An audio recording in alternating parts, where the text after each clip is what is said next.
KPBS On Demand is supported by Fleet Science Center's newest exhibit, Survival of the Slowest. See firsthand how nature's smallest, slowest, and weakest creatures can not only survive, but thrive in the wild. Open May 24th through September 1st. Learn more at fleetscience.org. Welcome back to the KPBS Cinema Junkie podcast. I'm Beth Accomando. I have a confession to make. I'm a Re-Animator The Musical groupie.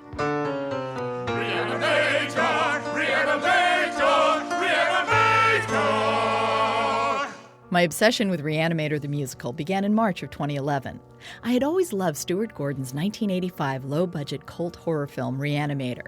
So when I heard there was to be a musical stage version with a splash zone, well, I was hooked.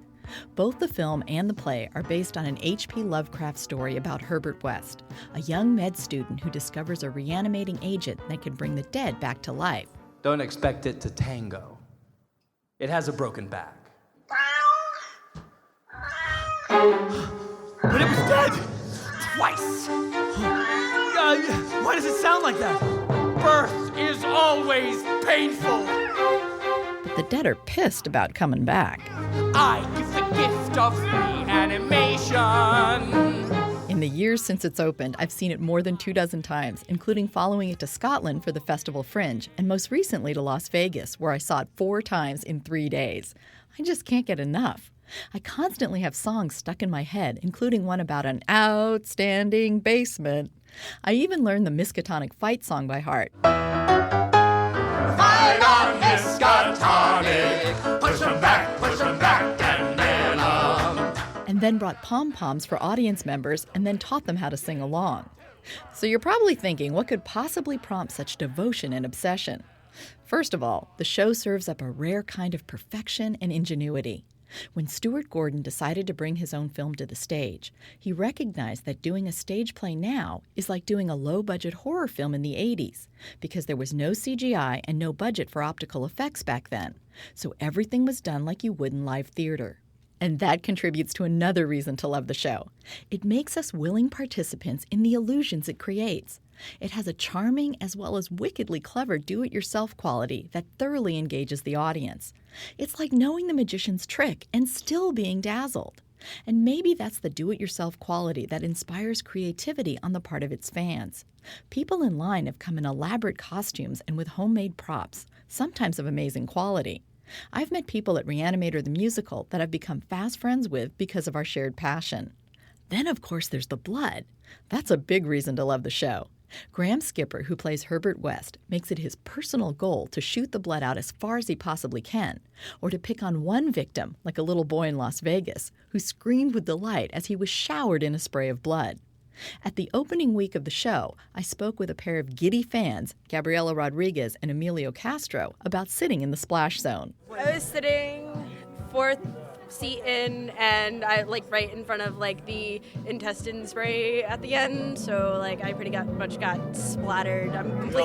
I'm soaked right now. Being in the front row is freaking amazing. I mean, I don't know, it's a once in a lifetime experience, so it's whoa! Splatter Zone was really awesome. It was great. I hope other people come by and come see the show. The actors have really done a good job. Re-Animator The Musical also has an amazing tone. It's funny, but never at the expense of the characters. It has outlandish gags, but we always care about the people and are actually moved when events turn tragic. Unlike the Evil Dead musical, Re-Animator The Musical never ridicules the characters or the source material, but rather is respectful and playful. The Evil Dead musical, although charmingly performed here in San Diego, takes the tone of the movie Scream and is constantly doing the nudge, nudge, wink, wink, look how much smarter we are than the material we're making fun of. Re-Animator The Musical has none of that smugness, and the actors are playing the characters straight as they're written rather than mocking them, and that's a much more winning approach. I have to admit, I'm not a very musical person. In fact, I'm rather tone deaf. And when I don't appreciate something like Into the Woods, I'm told that I simply don't understand its musical complexity. Fair enough. But I don't need to understand the musical complexity of Re-Animator The Musical to know that I love it and that I can listen to it endlessly. Plagiat! Cooper shouted plagiat! He screamed plagiat! In the German tongue. For plagiats, plagiarism, you see, and rather nice when it's sung. Germans say a plagiat. Cooper said it plagiat, just like deja vu. He'd been there before. Everything Hill wrote, Gruber wrote first, and that makes you a plagiator. But I wanted to know why the music so enthralled me. So I asked Jesse Merlin, who plays Dr. Hill and who also happens to be a classically trained opera singer, if he could help me articulate why I find it so delightful and rewarding to listen to the music repeatedly. So this is what Merlin sent me back in a midnight Facebook message. He said, I think it's fair to say that Mark Nutter's music is chromatically inventive in the sense that the chords move in unexpected and clever ways that seamlessly match the pithy, multi-layered wordplay and rhyme scheme. Mark uses intervals uncommon in modern musicals, such as the tritone or devil's interval. Think European siren. There is a patter and rapid text requiring dexterity and diction more akin to an operetta than a modern musical. And although his music sounds just fine with modern voices and contemporary singing styles, it's also well suited to classical voice like mine because he writes long legato vocal lines that have substantial direction and shape. Okay, what he said. That explains why I love the music so much. So let me begin my Re-Animator The Musical tribute with an interview I did for NPR with director Stuart Gordon the opening week of the play. When you decided to bring this to the stage, what kind of challenges did you see right off the bat? Well, the biggest problem is that you got a character who gets decapitated at the beginning of Act 2 and spends the next half hour carrying his head around in his hands, and that seemed like a kind of a sizable problem. Now, talk a little bit about kind of the approach you and the effects team took to bringing the effects, from the film to the stage.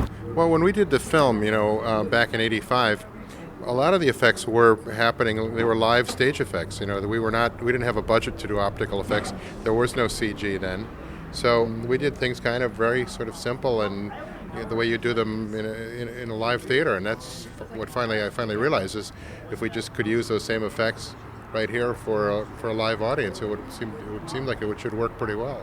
And how has the audience responded? They have been going crazy, which is great.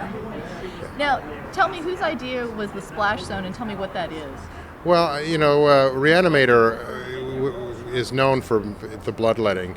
We used about 30 gallons of blood in the making of that film. So everyone, when I would tell them I was going to do Re-Animator, they go, well, there's going to be a lot of blood? Is there going to be blood? So I said, okay, blood is part of the story. And decided that we should have a special zone for the audience who really likes blood to be able to bathe in it, to be showered with it.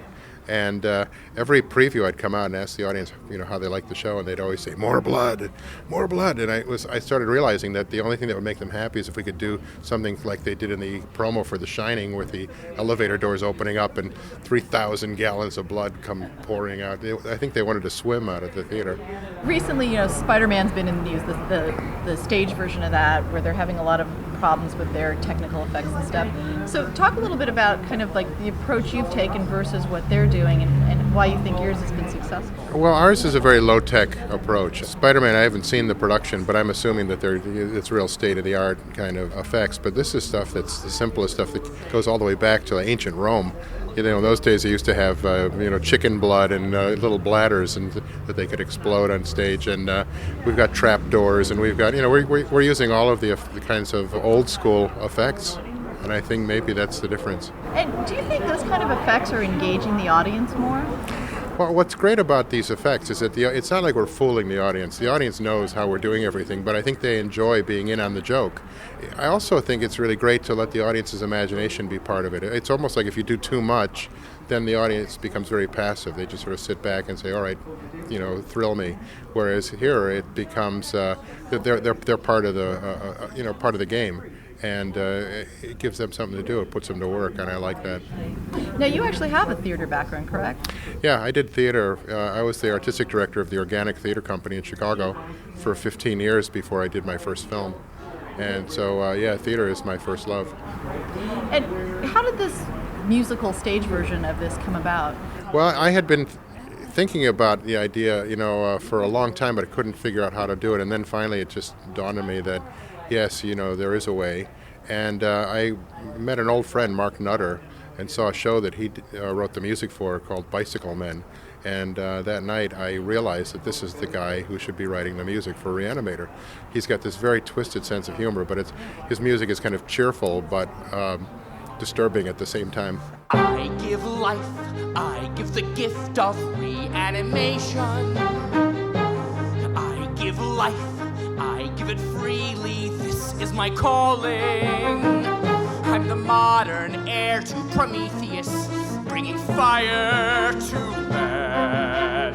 I give life because I can.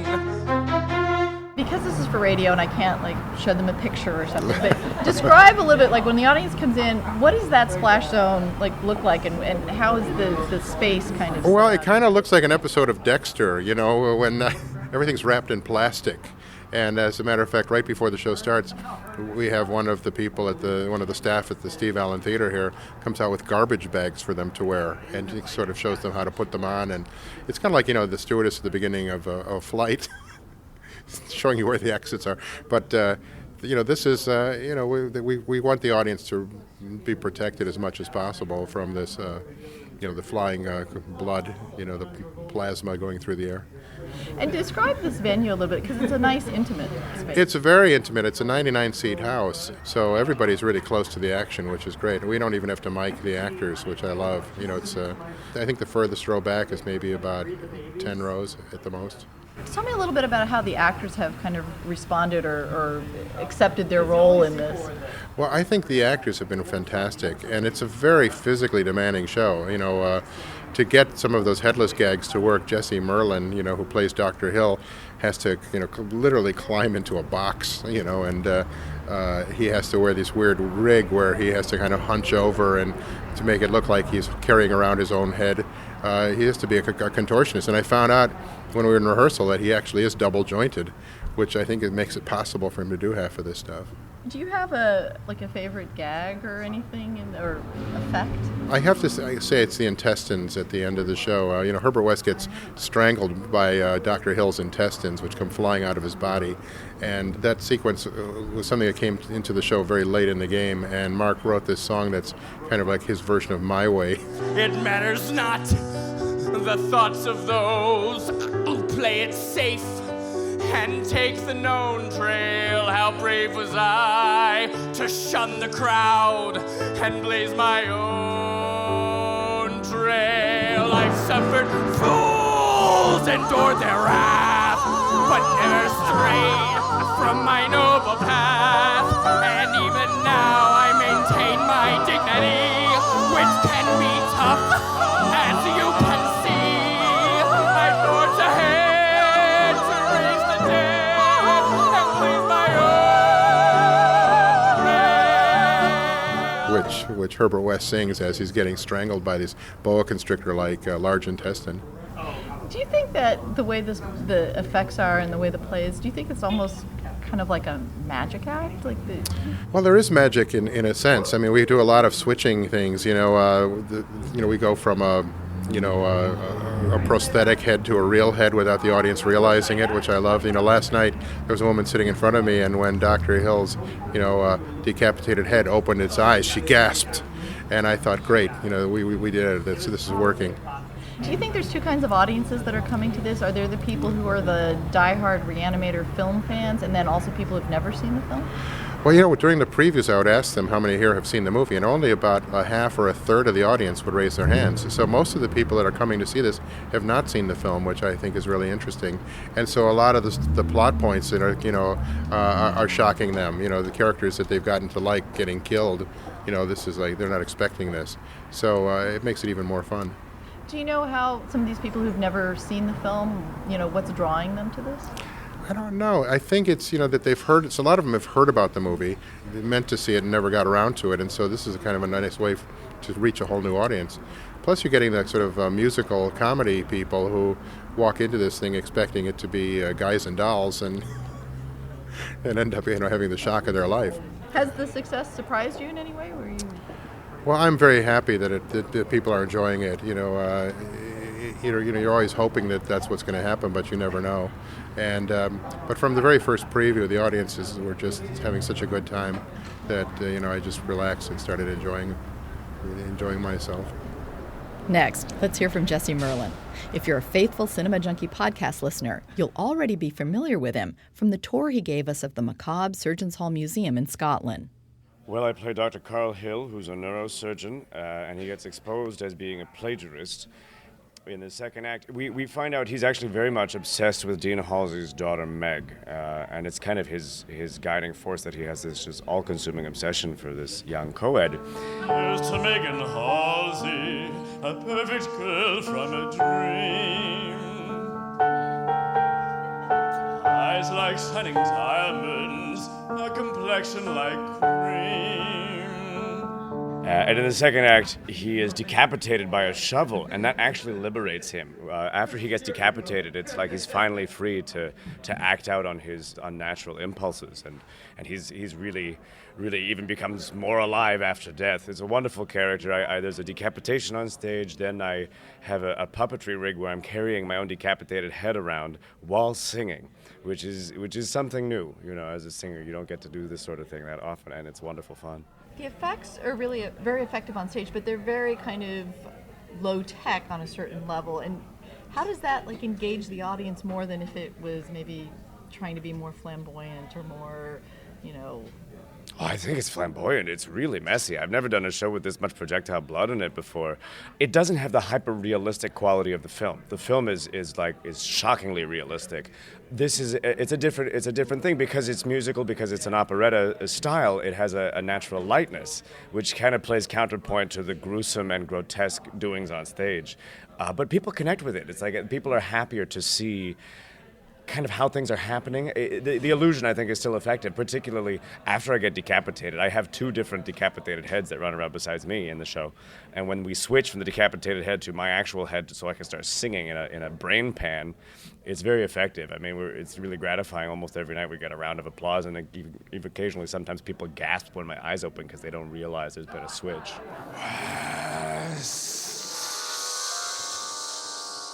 Yes, Doctor, it's me, Herbert West. You're alive as you might have guessed. This isn't a dream, this is real.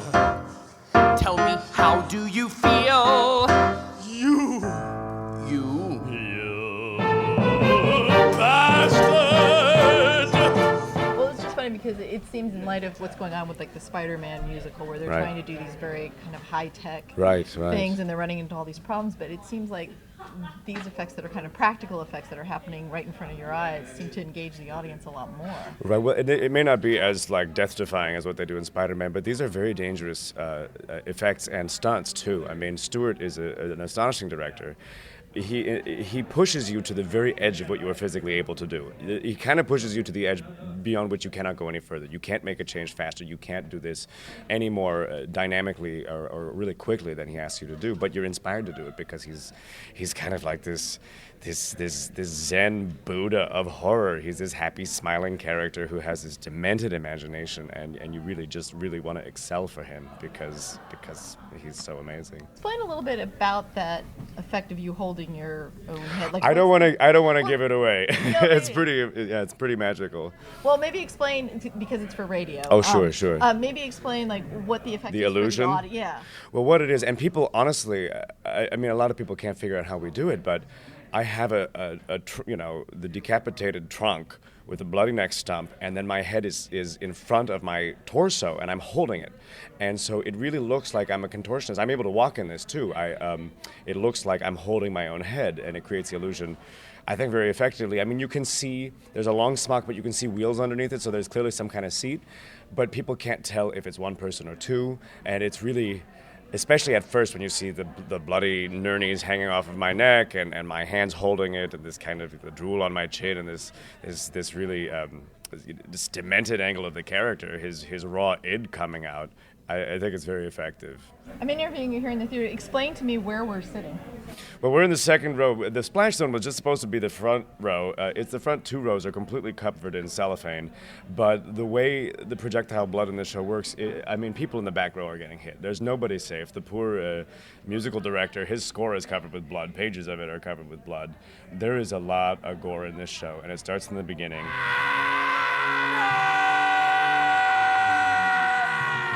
And most of it is in the second act, but The way I kind of describe it, this show is, I think it stands on its own, and you don't have to have seen the movie, but it really is a love note to the fans, because there has been great attention to detail in recreating gags, props, costumes, moments, all the dialogue. It's really, every key iconic bit of the film is recreated in this show. So you'll hear that. You'll hear these kind of awkward laughs and responses to things that aren't visibly funny because people are recognizing moments from the movie.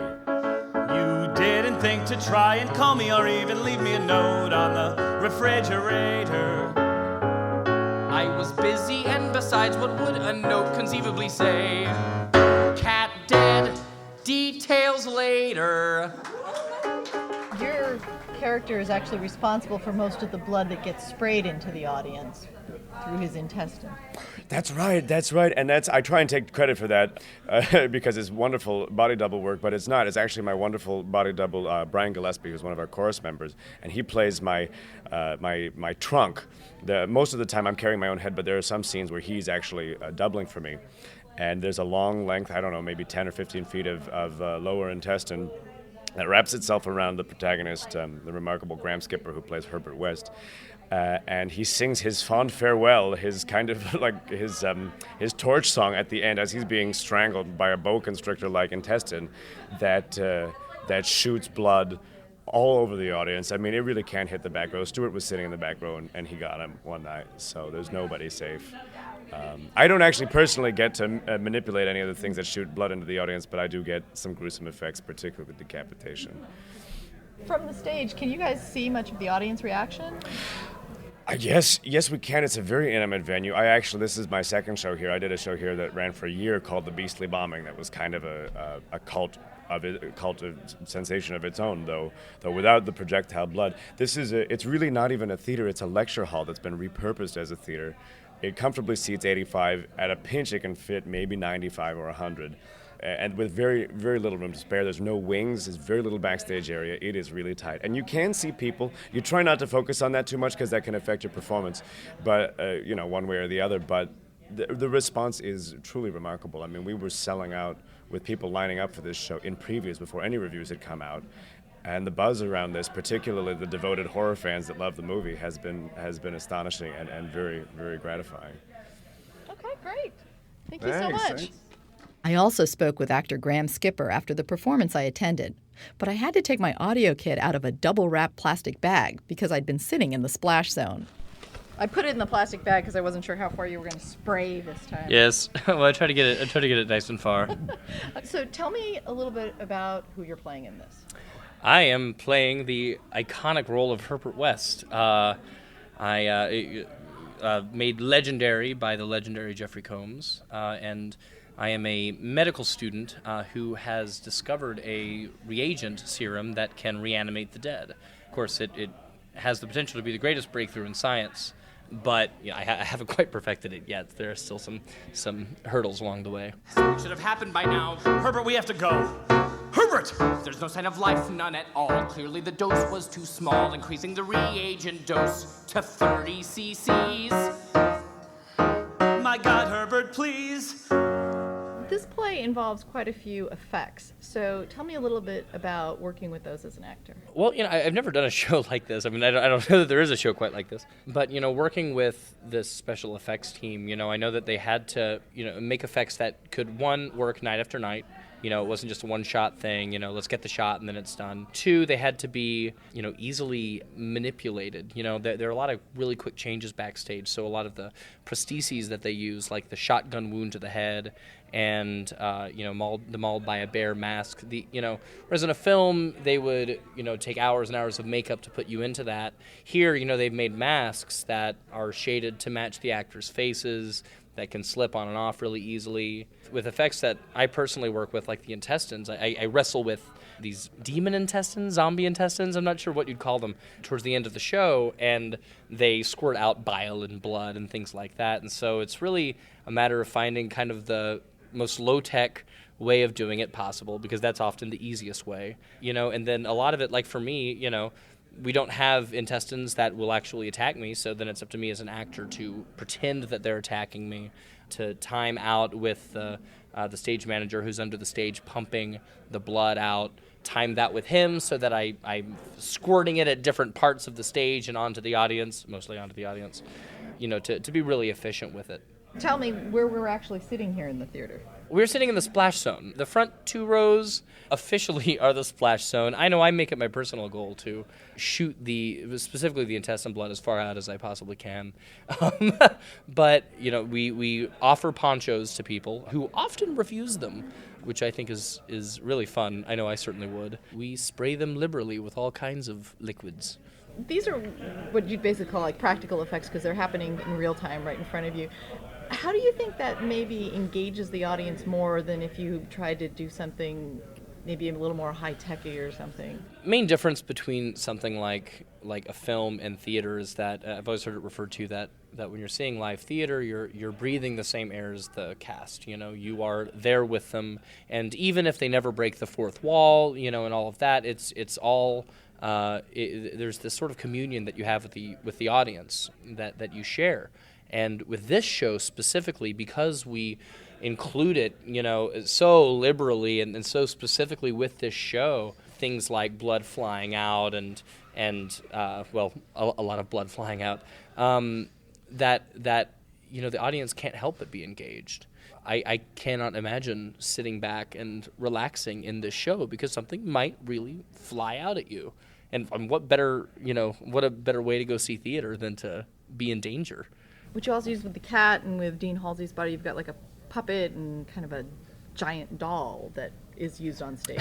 Yes. Yeah, the special effects team put that together to make it as much like George as possible, and it's great. It's again all about what the zombies do with the doll. How do they smash it on the ground? How do they move it? How does the lighting work with it to keep tricking the audience? But again, it's a thing where the audience is, it's the suspension of disbelief where you're seeing a dummy, but you're so into the show that it is raucous and it is crazy, and you're going, that's awesome. That is George Wendt flying around, getting slammed onto the stage and getting his arms pulled off. And it's fun. It's really fun. Now, you guys actually even come into the audience at one point. Can you describe what you do when you come? Oh, sure. Well, we're looking to find the best corpse. I say the most ripe corpse. And the corpses that we're searching with our flashlights are the front row of the audience. And each of them, of course, has a different cause of death, and so that's fun. And the audience plays back, too. The audience will give us faces, and it's fun. Burn victim, shotgun wound to the head. Here's your meatball, choked on saliva in bed. Malpractice, mauled by a bear at the zoo. No, God, she's ripe. For an actor doing, because this isn't a typical kind of thing to have this kind of amount of gore and effects on a show, so how is that for you? Is it more difficult to have to work with that, or? It's awesome. I mean, I love it. I love this stuff anyway, but to be able to work that into your performance, and it's like a science. You get it down to a rhythm where you know exactly how everything works, and the right timing to get the best response out of the audience that you can, to get the blood to go the furthest. You know these things, and you learn them over the course of doing the show, and so it's fun. It's just an added element. It's like a prop that endows you with a certain amount of added life to your character. The show would not be the same without this. All of this stuff. It really adds something, and it makes it a truly unique theater-going experience. Do you ever aim at anybody in particular? Well, tonight there was somebody wearing a white panda hat sitting in the front row. And I thought, really? You're going to wear a white panda hat in the front? So I got it. I drenched it. I don't think that panda hat will ever be white again. But she loved it. she was really happy. So, hey, great. Now, speaking of drenching things, what color are your hands right now? Beet red. They are beet red. I mean, it all washes out, but, why speed along that process? And finally, here are the special effects geniuses behind the gore of Re-Animator the Musical. And they all worked on the original film as well. To everybody in the lobby and around the lobby, we are recording some audio over here for National Public Radio, so if we can hold it down, really appreciate it. Thank you. Pass it on. My name is John Beekler, and I was one of the members of the effects team for the original Re-Animator, and also have had the privilege to work on the stage musical version thereof.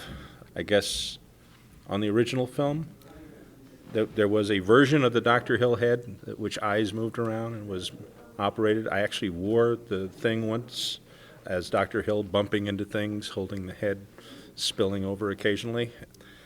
I created some of the reanimated corpses, a memorable one called Shotgun, which we sort of irreverently called Gesundheit. We did the failed operation and a few more disturbing things, and we kind of did pretty much the same on this one.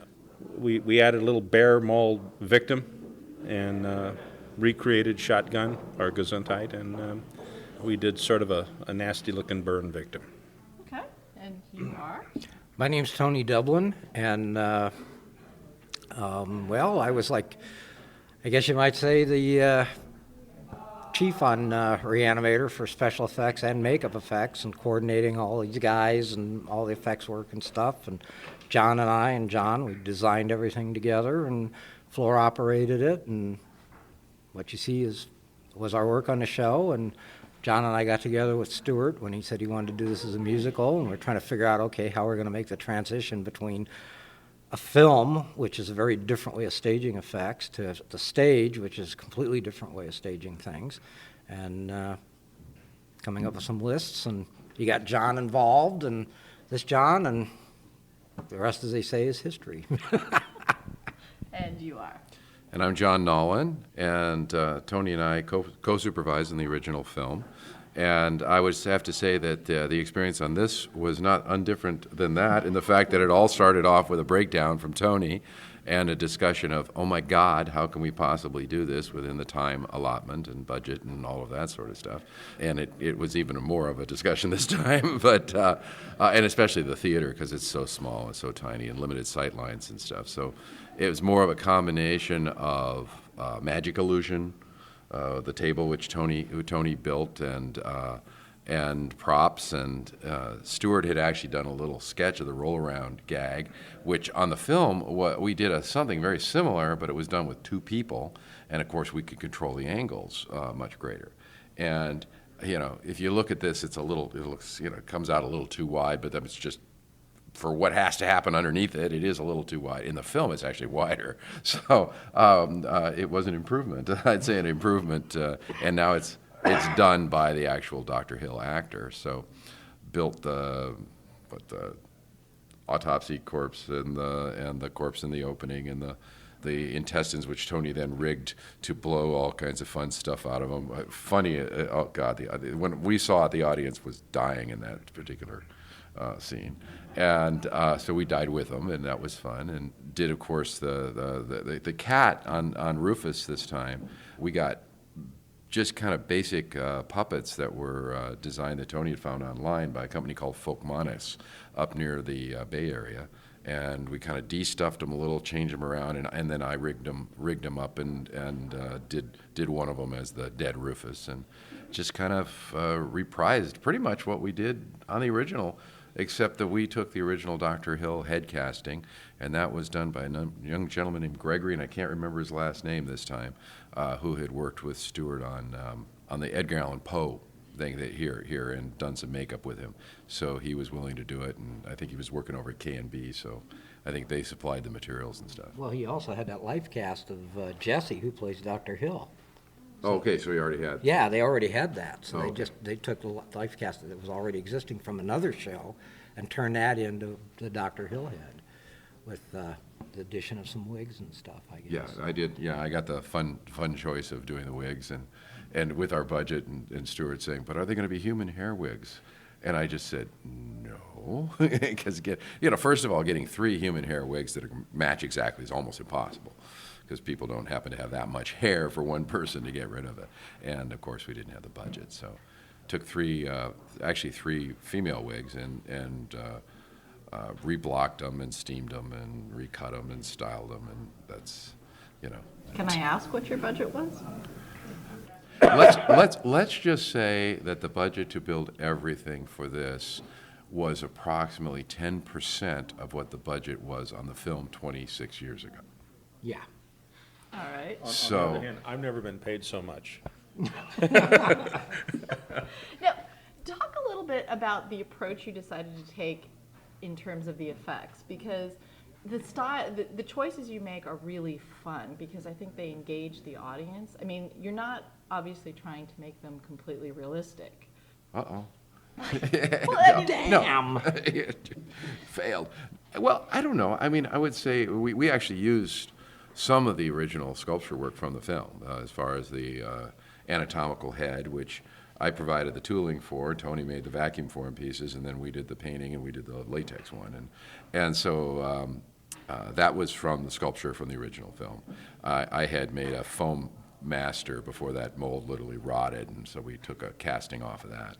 And so that worked out. And then the same thing with the neck stump was actually from an old foam master. Actually, the mold was made on this was from a foam master that I'd painted up and given to Stuart. So we had that from an old rubber piece. So, you know, we were able to obviously recreate a lot of the stuff in the film because it's very similar because it's out of the original sculptures and stuff. So I'd say one of the choices was Rufus could be a little less realistic. And part of that is just because of the dialogue and the music and the kind of fun tone and leaving the note and all of that sort of stuff. And from our meetings, I mean, we had our first meeting with Stuart on this over a year ago? Almost 2 years ago. Yeah. Yeah. Yeah. So, I mean, this has been... The first thing out of my mouth, at least, was how the hell are we going to stage all this? You know, because, again, you know, when you're shooting a movie, you have a very small window that the camera lens. So you have a very small window that you have to stage to, you know, and a lot of everything we did in the film, we staged to that window. Whereas when you get out on stage, you've got a 20-foot proscenium, you know, and you've got audience looking around. So how the hell are you going to stage all this stuff? It's a very different concept. We even literally got to a point where Tony had recommended using a Super 185 format for the film that shared the same bottom frame, as TV safe. Because controlling those sight lines, controlling those angles, cutoff points and stuff was so important that something literally that would work on the film wouldn't work then for the VHS. So, you know, that's how much it was broken down for the film and controlled. And here it just happened, and it's right there in front of you. You took what we did with bioluminescent luminite type material for the film. Tony decided to go with LEDs, LED technology for the... Yeah, because on the film, we went through 900 of those glow sticks. And you had to cut them open and take the parts apart and filter it all out. And plus the stuff they said was non-toxic. It actually burned people's skins in that. So we didn't want to have that stuff. Plus it's only good for about a half an hour, you know. And to do it for a stage play, you know. So I'd been working with LEDs a lot on Robot Chicken, doing lighting and that, and so it's like, okay, this is the way to do this. You know, do the bottles, do the syringes, something we can turn on and off, replace the batteries, you know, just much simpler, much cleaner, a lot less heartache, you know. Plus it's bright enough, it also has to be bright enough under the stage lights so that it really reads, you know. And that was always the problem with the bioluminescence. They had to stage the scenes properly because if it was too bright, even with that stuff going, you couldn't see it. You know? And we'd have to say we got a big thanks to Mac Ahlberg for that. Brilliant cinematographer on the original Re-Animator, Mac Ahlberg, who could light anything and make it look like a masterpiece, and he was right in there making it look great. You know, nobody had enough money back then to do anything correctly, so you did it the way you could do it, and Mac was the savior. He really came through. He was a great addition to the team.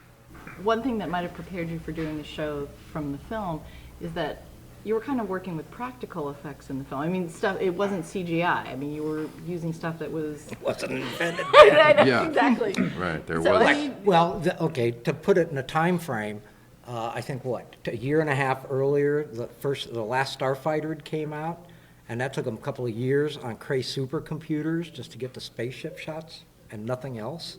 So this technology, CGI, did not really exist in any feasible form for motion pictures in those days. So do you think working on the film kind of prepped you in an odd sort of way for the kind of work you were doing here in the theater? You know, in many ways, the specific gags that I was involved with were practical effects anyway, and they have to work 3D. They have to work in the round all the time, because these are applications you put on actors, and they have to perform in them. The only gag that I was involved with was making the little mouth and the eyes move on the hill head. But by and large, the translation from film to stage used a lot of the same elements, because I got a life mask, I made a sculpture, I made a mold, I did a casting. The difference is I had to design a way to put it on the actors so they can put it on and take it off themselves without any application time, without any blending edges or anything. So basically I designed half masks, sort of the Phantom of the Opera kind of a thing, so that it would hold tight to the skin, and from the stage it reads pretty much like an appliance. So the skills required are very similar, and it's very low tech, very retro, I guess. Okay, so I wanted to know if you think these kind of practical effects engage the audience more. Well, I think that naturally they do. I mean, and obviously, you know, they do in a theater environment. I come out of theater. I mean, I got my first degree in theater, and I've done 16 years of theater off and on, and my daughter's a theater student, and work with nonprofit groups and stuff like that. So, and Tony comes very strongly out of physical effects, and I mean, you can ask Tony, how they did something on a 1918 film, and he'll tell you how they did it. I mean, that's just kind of, he's a kind of a walking physical effects library, and even though I think we've all been involved in digital effects subsequently, I did a lot of work in fact, my wife and I created the first reflective suits for the first Tron. We did all the little reflective markers and stuff like that for the first Tron, and that was actually prior to Re-Animator. So, and then subsequently the first set of live marker mocap suits. We did the first ones of those as well. So it's kind of a marriage. It's kind of a marriage in the film industry, but you don't have that ability here. I mean, this is happening right in front of you. We talked about what the theater of no. Talked about the black art, Japanese black art, and actually having people in black costumes in front of black operating things, and right. And anything that but it also had to be very stylized. See, and that was one of the things that I wanted to try to talk Stuart into, is stylizing everything so we get away with a lot. Because there was no chance to do it over again. If the guts fall out and they don't hit the guy so he can work with them, then where's take two? You got one shot at it and it has to work.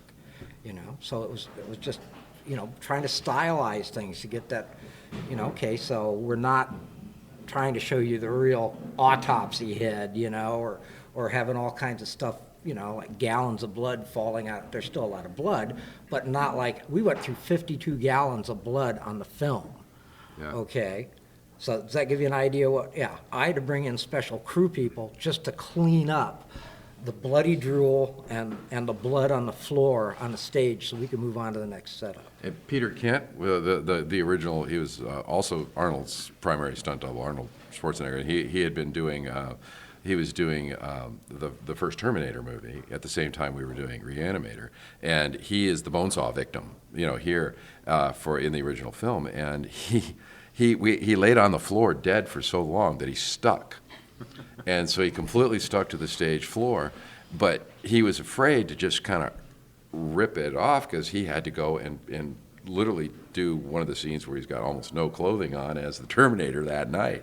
So A, we had to make stuff so that it was cleanable, and B, I remember we were out there with warm water trying to get him pried off the set so that we could get him up and off the set because it was all sugar-based. So how much blood do you go through in a production here?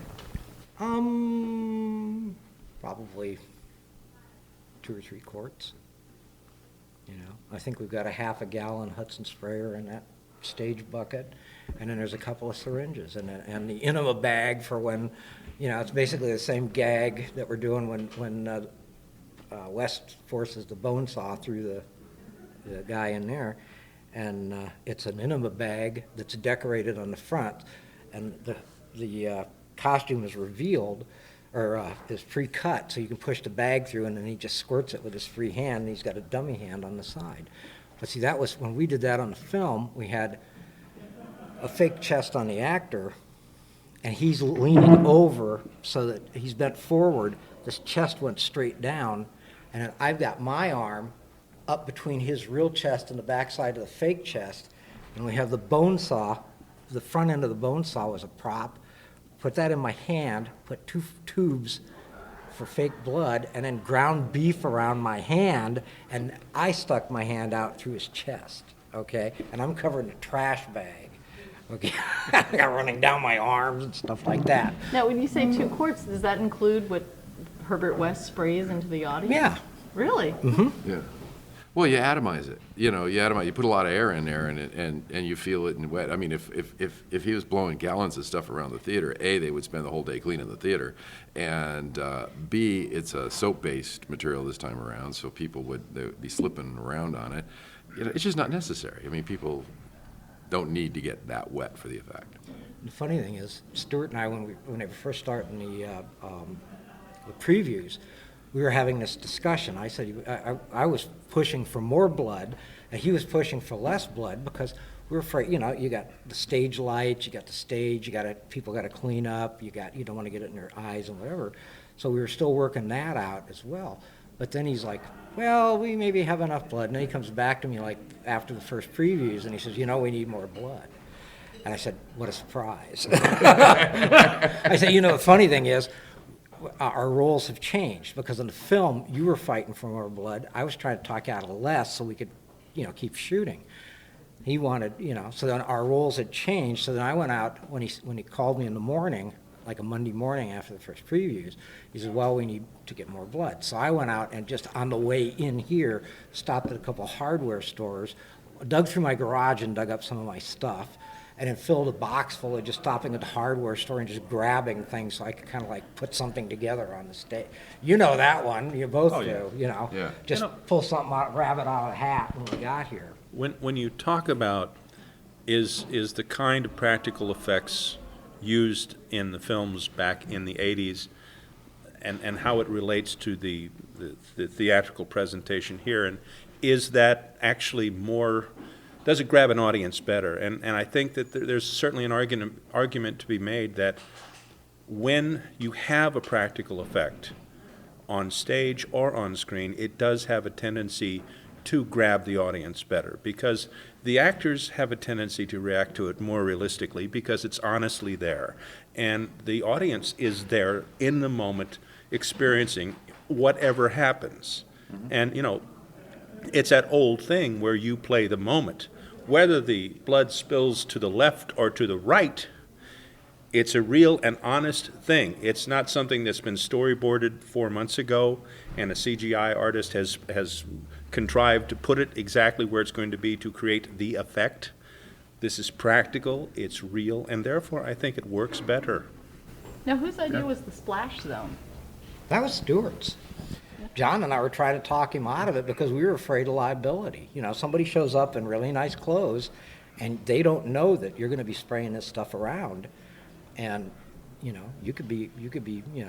Now, that said, they have a great gal here at the theater that's working at the theater, and she goes out and she explains it to the whole first 2 audiences. Really? Okay. Now, I'll have to say, my son, who is going to come see the show next Saturday, has requested to be in the splash zone because he was reading the reviews and stuff, and he specifically wants the stuff sprayed on him. So, and and he is planning to turn down the bags and wear a brand new T-shirt, and whatever ends up on the T-shirt, he wants to see if he can get Stuart to sign it afterwards. And I'm going, hey, merchandising. I'd wrap myself in saran wrap, I think. I don't think I want to go down with blood. I've had enough blood on me, thank you. Yeah, me too. But one of the things that led us to that, a story out of the film, was one of the guys that was working one of the Dr. Hill bodies. He was like his hands when he was holding the fake head. He put his head down, and we had to replace a set of contact lenses because the blood, the food coloring in the blood dyed his contact lenses. Yep. So we had to replace his contact lenses, which, trust me, was not in our budget. You know. So that's pizza was not in our budget. Yeah, no fool. Yeah, right. Yeah.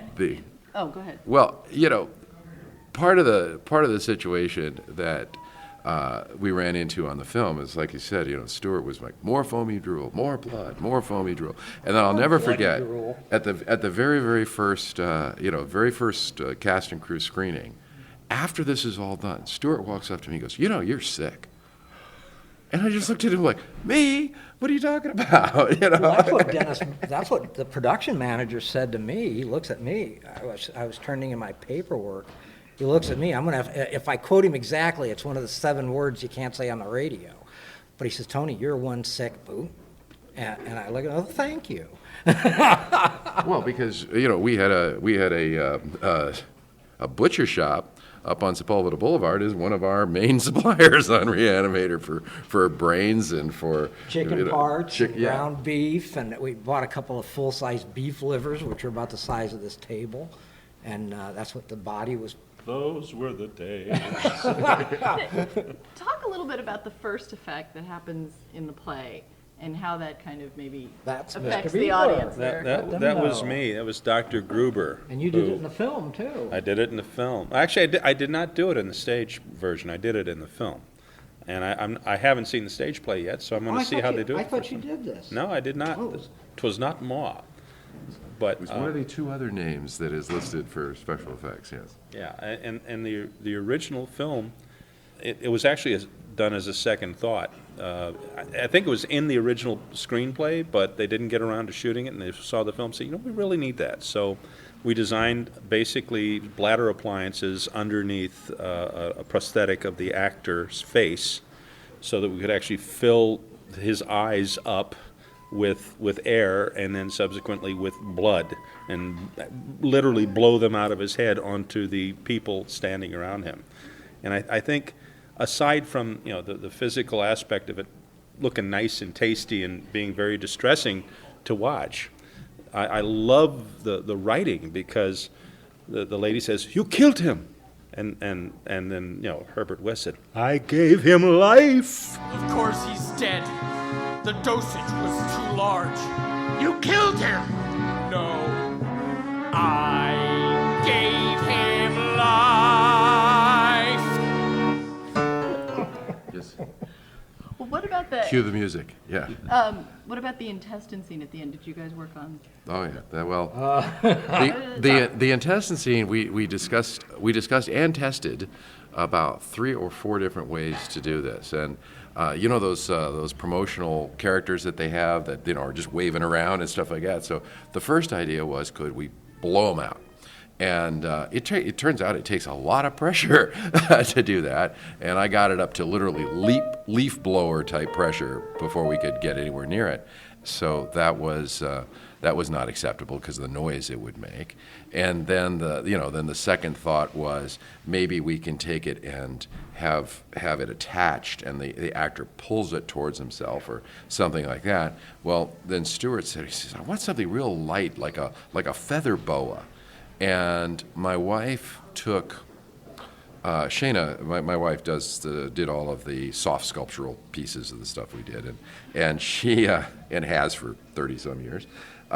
She took this flesh-colored material that is actually designed for making the inside lining of swimming suits, and it's kind of like sewing air. And she sculpted it, and with little bits of polyfoam in between. The whole thing didn't weigh. I mean, it literally moved like a feather boa. It weighed almost nothing. And subsequently, Stewart said, "Can I have 6 more feet of that?" That's a standard Stewart situation. We made 10 to 12 feet of it. And we wanted another 6 feet.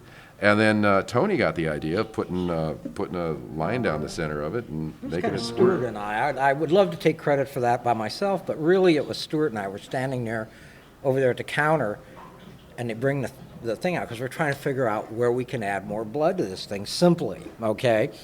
And like I said earlier, I had stopped by the store and picked up just happened to pick up like 20 feet of tubing because I knew what, the standard kit, that we've always done. So I grabbed all this stuff and just found the last replacement wand for a Hudson sprayer, the spray wand. Got that, bring it in here, and we're like, okay, what can we do with this stuff? So, how about on your thing? So we get the guys, we line it up. I had some red tie wraps in my kit.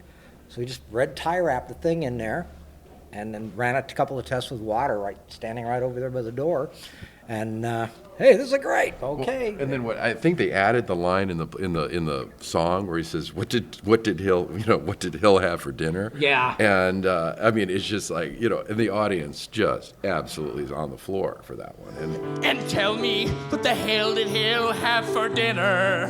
It matters not. The thoughts of those who play it safe and take the known trail. How brave was I to shun the crowd and blaze my own trail. And we were right there with him. I thought, wow, that's really great. That really worked. So, it evolves. And I will have to say this, one of the things about working with Stewart, and this is the 5th thing that I've done with Stewart. I think you've done 3 or 4 of them as well. And the thing is that you never walk in with the final gag with Stewart. Once he sees it, that's when that last 10% of idea and creativity and stuff, and that comes from being a stage director, It's that first time, that first dress rehearsal where everybody's in costume and in makeup where suddenly it starts to gel. It's basically a situation there where it just evolves that last 10% once it all comes together. And I have a day job at the time. Tony was on hiatus, so he was able to be here for those magic moments, and I wasn't this time around.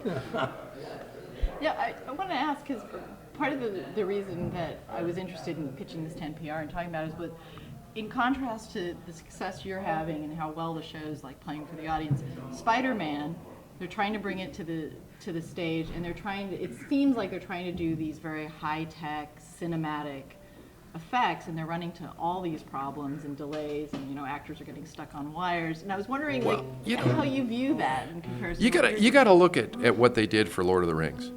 They used forced perspective, which has been on film for 60 years, with a lens that will hold focus for a deep focal length. They used it brilliantly. They used diopters, which is the basis of the old Intravision system. They used every kind of physical gag that has ever been done, to my knowledge, on film, and then combined it and framed it and brought out and gelled it with the certain moments and elements of digital. And again, it's a marriage. And the ones that successfully do that, I think, are always the ones that end up with the Oscars and things like that. Digital has not replaced practical. ILM still has a creature department. A friend of mine works there. Mark Siegel works up there, and down in New Zealand at Weta, they still have a huge physical department. Yeah, but Spider-Man, you got. Well, I'm talking about the play version. Yeah, right. Yeah. Trying to fly somebody on wires is very difficult. And, when you look at stuff like the Peter Pan stage plays and what's another one that has a lot of wire? There's a bunch of them out there that have wire flying, and there's some guys that do it really well that are famous for stage wire flying. Yeah, Ralph Ayers was one of those that helped to come up with the systems for the first Peter Pan. That group Flying by Foy. They've been doing that stuff for years, and you're into strictly mechanics. You've got tracks overhead, you've got cables, you've got counterweights, you've got things that are taking up the slack, plus you've got balance points, and if your actors can't support themselves properly, they start getting off balance, and then things can, big deal. It's difficult. I've done some wire flying on things out on shows. We did from Beyond. We flew Jeff Combs on the giant worm, in the tank. It's tough. And to try to do it again in front of a live audience and have those things, people running and jumping and he's flitting across the buildings and stuff like that. You've got people that are working those wires behind. It's like human marionettes, and if somebody misses a cue or the wire jams up or the weight's not quite right, they're going to go down, and if you pull them too fast, you can snap the wire. If they missed a cue and then you pull the tension up on that wire, you can snap because you can't use a heavy wire. Otherwise, the guy's hanging on steel cables. And they try to do today digitally what's been done manually in the past too. As I understand it, they used a lot of the cable cam type technologies and stuff like that when they were trying to work this all out. So a lot of it was all digitally controlled. Well, they ran into this down at Disneyland years ago. They had the very first audio animatronic show was what's it called with the little birds? The Tiki Room. Mm-hmm. And this dude had been running the Tiki Room for years and years and years and years and years. And they were, he was so attuned. If one of those solenoid valves was out of sync, he heard it. And he went, and it's only 180 degrees off, he would just fix it. And the show ran for years successfully. So they actually brought a digital company in, and okay, we're going to fix it. Now we don't have to pay this guy, so it'll save us a lot of money. And within 2 to 3 weeks, they're back at his doorstep, knocking on his door, saying, "Okay, how did you do this, and how did you do that, and how did you catch it if this happened and that happened?" He came back as a consultant to show them how to fix it at a lot more than they probably would have had to pay him until he retired. There are a lot of special effects-driven movies which absolutely feature the effects more than ever before. And a lot of them are digital, a lot of them are practical, a lot of them are physical. But the fact of the matter is that I think the audiences and the producers have seen everything that's possible to do by simply throwing it into post and doing it all digitally.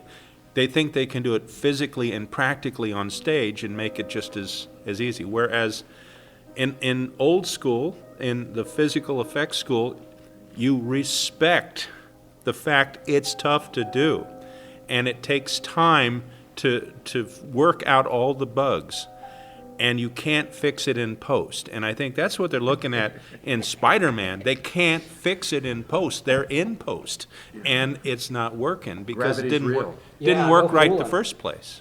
So part of the design is to figure out what is feasible and still looks great. You still have to be a magician. You're absolutely right, ILM builds the best miniatures in the world, and they use them. It's not all constructed with CGI. People think, that's what they do. But no, you don't just push a button, add water, and make an effect. It's hard work. And if you try to make that happen every night with a different set of people and a different set of circumstances, it's going to screw up. Do you guys, can each of you maybe talk about what your favorite effect is that you worked on in this play? Or a favorite kind of moment from it? Do you have one? Or I'm going to view the play for the first time this evening. Are you going to be here after? Then maybe I should ask you. Perhaps. I do remember we added a new little character that wasn't in the movie, and that's and I hope it's still in the play. It's the little brownie that was mauled by a bear. And for me, just the idea is very distressing, and I'm looking forward to seeing it. You? I haven't seen it yet. Or something that you create. I mean, in terms of like the process of putting this together, some solution that you found to a problem or something you created to use. Something you're proud of? I think I'm proud of the syringes and stuff like that. It took a lot to figure, just to figure them out. So I think that's something, and I'm quite proud of the whole thing, that the fact that people are responding to it, and responding to Stuart's work and that, so it's like... We're going to have to do a sound check in about 2 minutes. I was on the last question. Catching on, and but that's pretty much, that's pretty much it. I think I'm proud of the whole thing. It's hard to say. It's like somebody asks you what's your favorite movie, or who's your favorite kid. It's They're like all your children. Exactly. Well, yeah, and I mean, and we actually went through some of the discussion about this in the process. It was like, where are the key moments? Obviously we have to make them believe that Hill has lost his head and this, that, and another thing, and where can we take a pre-made puppet and change it a little bit, and where can we take a Halloween gag or something like that and make it a little different, or add an element or two to it to make it work, and things like that. But the fact that you still believe that a guy walks up behind him, hits him with a shovel, cuts his head off. They put the rubber head down, it falls back, the actor's head comes up, and I mean, I was sitting next to newbies when we saw it, and when he's tapping a pencil and those eyes open and he started talking, these people did not catch it at all. It's a clean switch, and it's basically a magic gag, and they hadn't caught that at all. And since it was several seconds ago, they were 100% believing that was a rubber head until it came back to life. And so to me, that was probably the most special moment. And that was Greg's head, my wigs, your table, and the little neck piece that I put together. So that was kind of it's just fun that it all comes. Plus two actors that were acting. Correct. Absolutely. And working the business, because if they weren't working the business properly out there on the stage, the stuff we built wouldn't work at all. Right. So it's really, this is more even collaborative than doing a film, because once you give it to them, you say, this is how it works. It's up to them to make it operate. I can't walk out there on stage and go, you screwed this one up, we need to do it again. Right. They're out there doing it.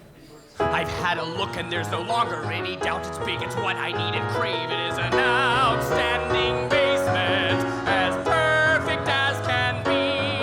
There's no better basement as far as I can see. It may be a hole in the ground of the mildewy odor to you, Dan, but it's a sanctuary to me. There are no announced plans for Re-Animator the Musical to open anywhere else. Everyone involved is interested in keeping this brilliant show alive, but finding a venue and getting the backing is tough. So, if there's anyone out there with $1 million or so laying around who wants to back a production, say in San Diego, please step forward. Then I can enjoy this bloody little masterpiece in my own city and not have to make a road trip to see it. I have faith that Re-Animator the Musical will continue to reanimate. I can't imagine life without it. Thanks to Stuart Gordon and Company for giving many people a lot of blood-soaked joy. We eagerly await announcement of the next Splash Zone location. Thanks for listening to another horror-themed October edition of the KPBS Cinema Junkie podcast. Next week, I'll end my month of horror with a collection of people recalling the first film to scare them. I spoke with horror icons like actor Tony Todd and Fright Night director Tom Holland, as well as people attending Horrible Imaginings Film Festival. And next month, I'm off to Wales for the Abattoir Horror Film Festival, and we'll have some special podcasts for you. So till our next Film Fix, I'm Beth Accomando, your resident cinema junkie. You can subscribe to my podcast on iTunes or just visit my blog at kpbs.org/cinemajunkie. Thanks again.